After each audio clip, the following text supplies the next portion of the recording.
नमस्कार दोस्तों, मेरा नाम है सत्संग और हम दोबारा से हाजिर हैं आपके सामने। इज़राइल श्रमिकों की भर्ती लखनऊ के बाद कहाँ होगी, ये आप सभी का एक कॉमन सवाल था। तो उसी को लेकर के एक नई जानकारी सामने आई है। वो जानकारी आपसे साझा करने के लिए हम आपके सामने हाजिर हैं।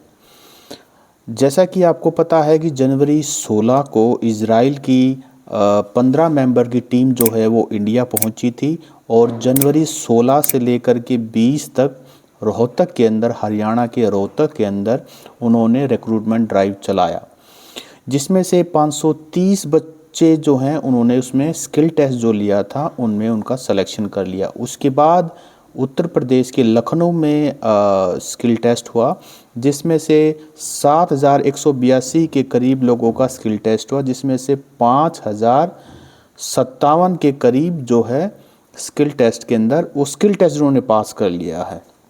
उसके बाद बार बार जब ये रिक्रूटमेंट इतना बड़ा हुआ, जैसे कि रोहतक में भी सिर्फ हरियाणा से नहीं, यूपी से, बिहार से, राजस्थान से और भी अलग अलग स्टेट से जो हैं जो इज़राइल जाने के इच्छुक थे वो सभी पहुँचे। लखनऊ में भी ऐसे ही हुआ।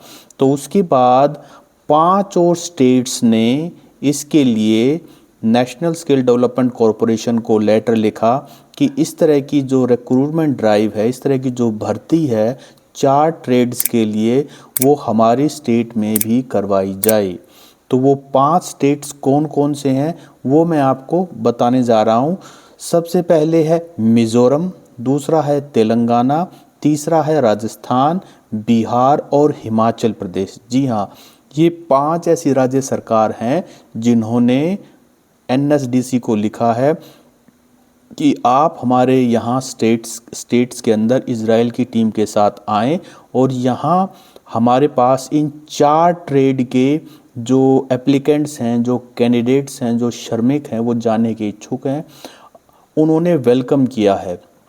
पहले जनवरी 31 की डेडलाइन थी, जिसके अंदर इज़राइल की टीम ने हरियाणा के रोहतक में और उत्तर प्रदेश के लखनऊ में इसको ड्राइव को पूरा किया है। और उसके बाद जो है अब 5 स्टेट्स और ऑफिशियली आगे आए हैं, जिन्होंने इच्छा जाहिर की है, जिन्होंने रिक्वेस्ट जाहिर की है कि इस तरह के श्रमिकों की भारी तादाद हमारे स्टेट के अंदर है, तो इज़राइल की टीम, एनएसडीसी की टीम यहाँ आए और हम आपको इस तरह के कैंडिडेट हम आपको देंगे। इसी के चलते जो यूनियन, एक और बात जो ध्यान देने वाली है कि जो यूनियन मिनिस्टर स्किल डेवलपमेंट और एंटरप्रेन्योरशिप के जो हमारे केंद्रीय मंत्री है धर्मेंद्र प्रधान, उन्होंने भी एक नई बात जो अखबार में आज सामने आई है, उन्होंने कहा कि सिर्फ इज़राइल ही नहीं, 13 और ऐसे कंट्रीज़ हैं जिनके साथ हमारी इस तरह की बातचीत हुई है कि हम आपको यहाँ से लेबर देंगे, और इसको उन्होंने एथिकल माइग्रेशन का नाम दिया है। जैसा कि हम जानते हैं कि इंडिया से बहुत सारे लोग लीगल तरीके से, इलीगल तरीके से, जिनमें वो अपनी जान तक जोखिम में डाल देते हैं, वो जाते हैं और वहाँ पर काम करते हैं। तो इसी चीज़ को समझते हुए, इसी बात को समझते हुए, इसी दर्द को समझते हुए केंद्र सरकार ने ये पहल की है कि जो भी माइग्रेशन होगा इधर से उधर, यानी कि कोई जॉब के लिए इंटरेस्टेड है इंडिया से और कहीं गल्फ़ कंट्री में या कहीं बाहर काम करना चाहता है, तो हम एथिकल वे में, यानी कि एक तरीके से, एक वैध तरीके से आपको वहाँ पे माइग्रेशन करवाएंगे। और साथ साथ ये भी कहा गया, अगर 5,000, अगर सिर्फ 5,000 श्रमिक इंडिया से 5 साल के लिए इज़राइल में काम करेंगे तो इंडिया को भी इसमें 5,000 करोड़ का फ़ायदा होगा।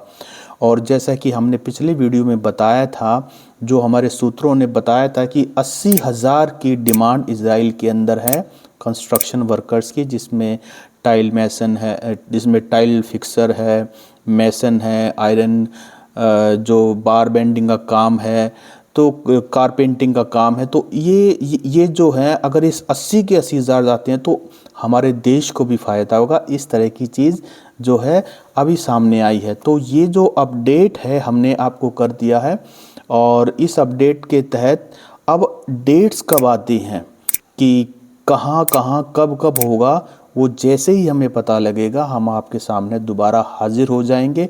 तो नई जो स्टेट्स हैं एक बार दोबारा रिपीट कर देता हूँ, मिज़ोरम, तेलंगाना, राजस्थान, बिहार और हिमाचल प्रदेश, इन सरकारों ने एनएसडीसी को लिखा है कि आप हमारे स्टेट्स में आएँ और आप रिक्रूटमेंट इजराइल के लिए जो कंस्ट्रक्शन वर्कर हैं, श्रमिकों के लिए, आप हमारे प्रदेश में भी करें।